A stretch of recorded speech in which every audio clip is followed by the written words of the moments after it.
Ted and Ian, thanks very much for joining us here at Easter Road Stadium as we talk about the launch of your latest book, Ted. Can you tell our viewers a wee bit more about the book, please?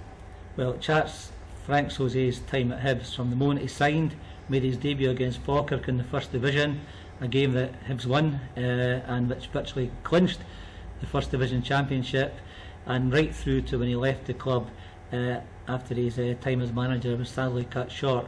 But it concentrates mainly on the great games he played in, the great performances he put in, and the way he and Russell Latifi with colleagues like Ian and Stuart Lovell and Gary Smith and lots of other excellent players supporting them gave Hibs fans 2.5 to 3 years of really great football and great times.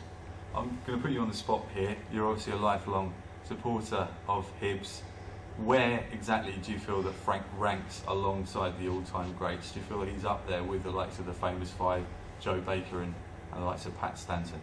Well, I think you probably start with the famous five, Pat Stanton and Joe Baker. You've named them, great players.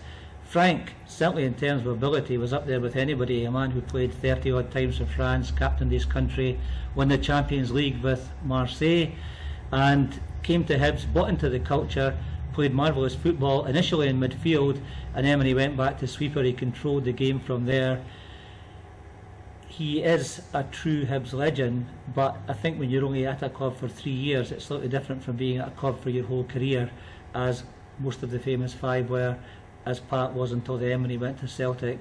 So yes, he's a Hibs legend, yes, he's up there very close to these guys, but I think Pat, Laurie, the rest of the famous five and Joe are very special Hibs legends, and Frank is not too far behind them. Ian, you were very fortunate enough to play alongside Frank. Just how good was he? Yeah, he was excellent. For me, being quite young at that time as well in my career, to play with someone of that experience and level was fantastic. Learning things from him consciously and subconsciously, you know, and you sort of try to grasp the experience of being so young, because you don't know how long that's going to last. And as Ted said, he only played 2.5 3 years, but they were fantastic years.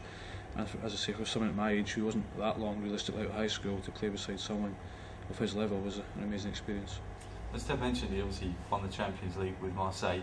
He arrived here obviously in the twilight of his career, but how would you sum up his appetite for football when he arrived here in Leeds? Oh, his appetite, I mean, if you see it from the outside, it was exactly the same as when he was 18 years old, I can imagine. He sort of slept and breathed football, as you like. He was very strong mentally as well, you know. He wasn't outside of football, looked after himself, he knew what to do. You didn't see Frank run about places where he shouldn't have been, all that sort of thing. He was very much focused on the next game, mentally strong, and I don't think he was born like that. I think he's probably taught himself that over the years and learned to deal with situations. So I think, you know, from that side of it, the mental side was fascinating for me to see. And what's your favourite Frank Sauzee anecdote from obviously sharing the dressing room with him and playing alongside him? It's a tough one. There's been so many fantastic things he'd done and things he said. You know, he was quite a quiet guy, but he was quite funny with his one-liners. I don't know if he meant it half the time with the language and stuff, but it was quite funny. I think we were all quite lucky at that time. We had a very good change room, a very good bunch of guys, and Frank just fitted in perfectly. And Ted, what would be your favourite Frank anecdote from obviously all the extensive research that you've done on the man for the book? What came across from speaking to broadcasters, journalists, supporters, former colleagues, players that played against him, two things. One, they really respected him as a man. They thought he was a very modest, a very humble, a very unassuming man for somebody who'd achieved so much in football. And two, as a footballer, everyone admired him hugely. He had great skills, although he was a modest man, he had great self-belief. He knew he was good, and when he went on a football park, you'd probably agree, and he went out expecting to win. And my memories of the Derby games, the 3-0 game at Tynecastle when he scored the goal and ran the length of the field to celebrate, the game when he lost his teeth and we won 3-1 at Easter Road and he got up and played on, and of course the 6-2 game. And although Mixie got the hat-trick that night, Frank controlled the game from the back, and he was so composed, and to use a French word, he was insouciant, you know, full of confidence and full of cheek, and his passing was brilliant and his overall game was brilliant, and he just contributed to so many great memories. And Hibs have their ups and downs, and you know, when the up times come, they have to be treasured, and Frank's era was an uptime, and that's why I've written the book, because I think we should treasure that and look back on it with pleasure. What would it mean to you both if Frank was to come back as a guest of Hibs to a home match here at Easter Road in the near future, and what type of reception do you feel that he would receive? I think obviously everyone would like Frank to come back for one game. If that happens, I'm not sure.